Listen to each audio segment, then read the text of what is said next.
Hello friends, welcome to my YouTube channel smart study centre. तो दोस्तों, कैसे हैं आप सभी? उम्मीद करते हैं एकदम अच्छे होंगे, मस्त होंगे, जबरदस्त होंगे। तो दोस्तों, आज हमको पढ़ना है मलेरिया का सेकंड पार्ट। यानी इसके फर्स्ट पार्ट के बारे में हम इसके पीछे वाले वीडियो में बता चुके हैं, जिसमें हम मलेरिया के बारे में बताए हैं कि मलेरिया क्या होता है, वो मलेरिया होने का कारण क्या है और मलेरिया का साइकिल, इसके बारे में हम उस वीडियो में बता चुके हैं। यदि आपने उस वीडियो को नहीं देखा है तो वीडियो का लिंक हम डिस्क्रिप्शन बॉक्स में दे देंगे, वहां से आप उस वीडियो को देख लीजिएगा।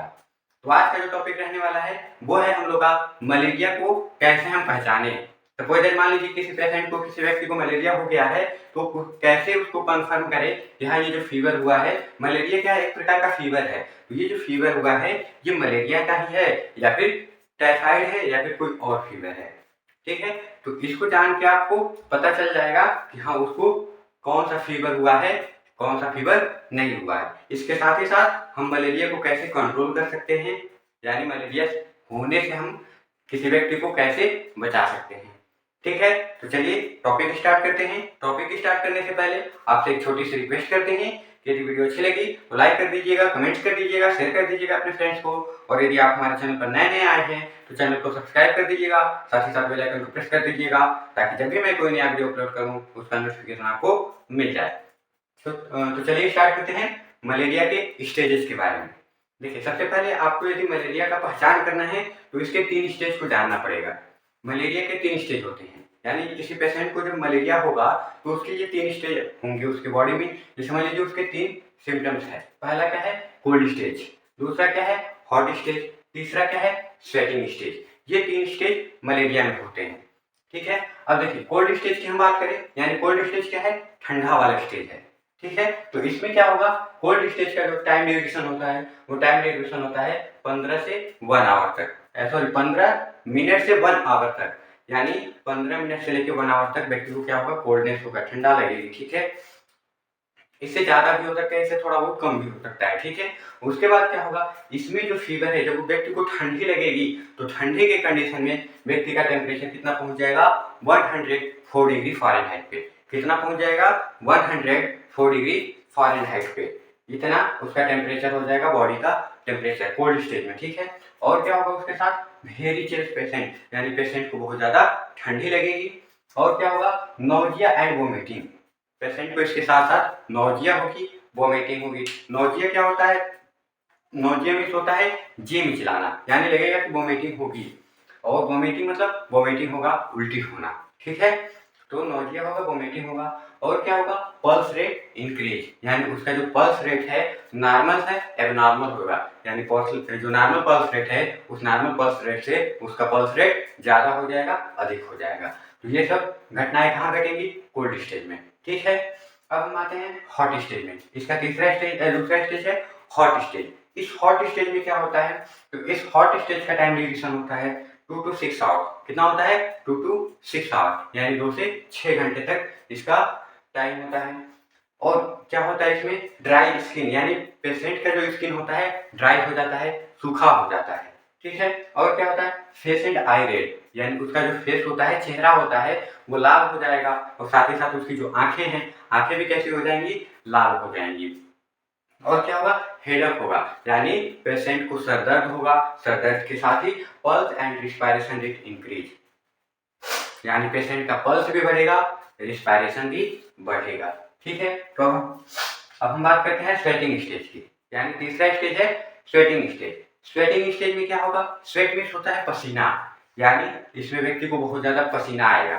ठीक है, तो इसमें क्या क्या होगा? देखिए, जो स्वेटिंग स्टेज होता है उसका टाइम ड्यूरेशन होता है 2 to 4 आवर्स। कितना होता है? 2 to 4 आवर्स, यानी 2 से 4 घंटे तक स्वेटिंग का स्टेज होता है। और इसमें होता क्या है? Excessive sweating. स्वेटिंग स्टेज है, बहुत ज्यादा पसीना निकलता है, पेशेंट का जो शरीर होता है उस शरीर से बहुत ज्यादा पसीना निकलता है। इसके साथ साथ डिक्रीज टेम्परेचर, टेम्परेचर क्या होता है? डिक्रीज हो जाता है, घट जाता है। और पल्स रेट नॉर्मल, इसमें पल्स रेट नॉर्मल होती है। इधर पल्स रेट आपका एबनॉर्मल है, लेकिन यहाँ पे पल्स रेट नॉर्मल हो जाती है। स्किन कोल्ड हो जाती है, स्किन कोल्ड हो जाती है, ठंडी हो जाती है एंड मॉइस्ट हो जाती है। ठीक है, यानी स्किन में नमी आ जाती है। वीकनेस होता है, इसमें एक सिम्टम बढ़ जाता है कि पेशेंट को क्या होने लगता है? वीकनेस होने लगता है, कमजोरी होने लगता है। ठीक है, तो ये 3 स्टेज हैं मलेरिया के, कोल्ड, हॉट, स्वेट।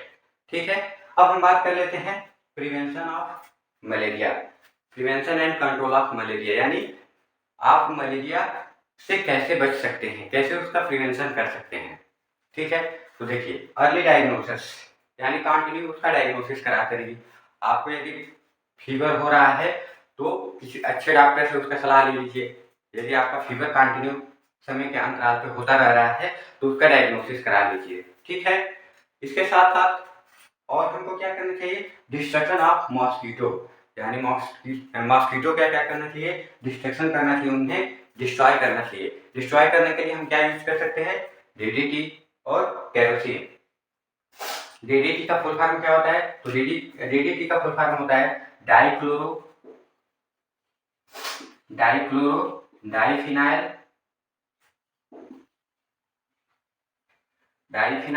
ट्राइक्लोरोएथेन,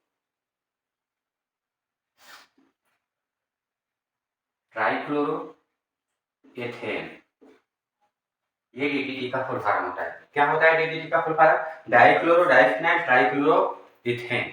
इसका हम छिड़काव कर सकते हैं, साथ ही साथ हम केरोसिन का यूज भी कर सकते हैं। हालांकि केरोसिन तो बंद ही हो गया है, केरोसिन का नामो निशान खत्म हो गया है, तो इसका यूज हम मॉस्किटो को डिस्ट्रॉय करने के लिए कर सकते हैं। और क्या कर सकते हैं, प्रिवेंशन ऑफ मॉस्किटो बाइट, यानी मॉस्किटो आपको काटे इससे आपको बचना चाहिए।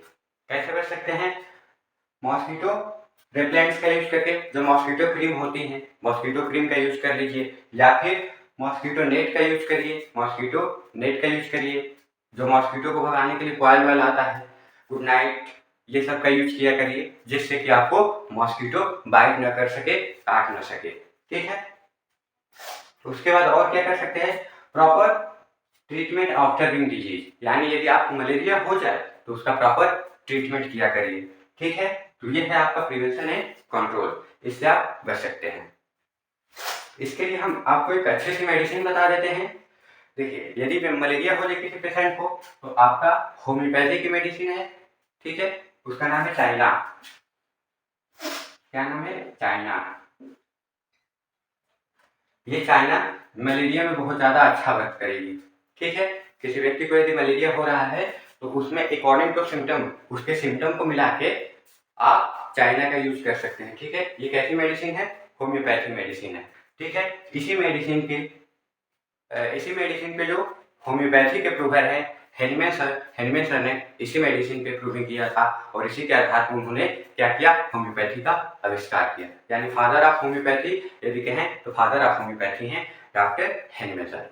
ठीक है, तो ये रहा मलेरिया का प्रिवेंशन कंट्रोल और उसके स्टेज के बारे में, और उससे संबंधित एक हम आपको मेडिसिन बता दी है जो किससे बिलोंग कर रहा है, होम्योपैथी से बिलोंग कर रहा है। ठीक है, तो आज के वीडियो में बस इतना ही। उम्मीद करते हैं वीडियो अच्छी लगी होगी।